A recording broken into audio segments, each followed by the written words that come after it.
عظیمت کا راستہ ہے، عظیمت کا توجہ فرمائیے، ہم کس طرف جا رہے ہیں؟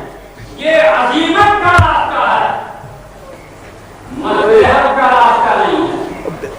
موجودہ مولوی جدھر جا رہا ہے وہ مصلحت کا راستہ ہے، عظیمت کا راستہ نہیں۔ ہم کس راستے کے مسافر ہیں؟ ہم کس منزل کے چاہنے والے ہیں؟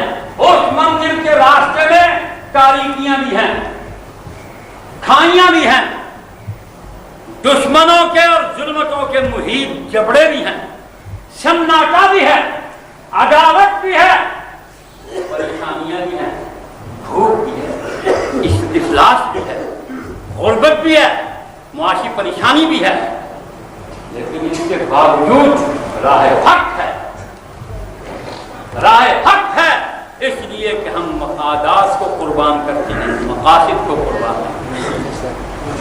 بات سمجھ میں آ گئی؟ وَالْعَصْرِ إِنَّ الْإِنسَانَ لَفِي خُسْرٍ إِلَّا الَّذِينَ آمَنُوا وَعَمِلُوا الصَّالِحَاتِ وَتَوَاصَوْا بِالْحَقِّ وَتَوَاصَوْا بِالصَّبْرِ۔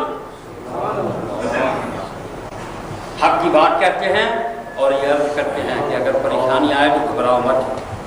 اور دوستوں، بہت کم یہ باتیں عرض کرتا ہوں، آج اس لیے کہنے لگا ہوں تاکہ آپ یہ نہ سمجھیں کہ شاید میں مزے کی زندگی گزار رہا ہوں، میں 2 ماہ میں 60,000 روپے کا مقبول ہوں، معلوم ہے اطلاع رکھتا ہوں، اس لیے نہیں کہ آپ سے جیتوا ہوں، بالکل غلط نہ ہوں، بتا یہ رہا ہوں کہ میں آپ سے زیادہ معاشی پریشانیوں میں مبتلا ہوں۔ میرا سارا گھر، چاروں بھائی،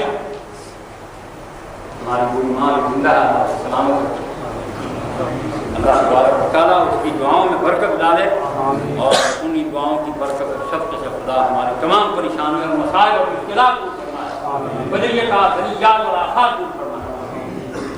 ہم یوں موڑتے، اگر آپ نے مجھ گناہگار کو، مجھ کمزور کو، بے عقل آدمی کو اپنا بڑا بنایا ہے تو میں آپ سے زیادہ عظیمت کے ساتھ مشکلات کا مقابلہ کرتا ہوں۔ آپ مجھ سے زیادہ خوشحال میں جانتا ہوں، آپ کاروبار کر رہے ہیں، بہت کم ہے آپ میں سے جو میری طرح پریشان ہے۔ میں ان مولوی میں سے نہیں ہوں کہ جو اپنے نیچے تجاروں لے کے چلے اور تمہیں کہیں گدی پر چل جاؤ، ووٹ ڈال جاؤ۔ میں خود بھی موت کا مقابلہ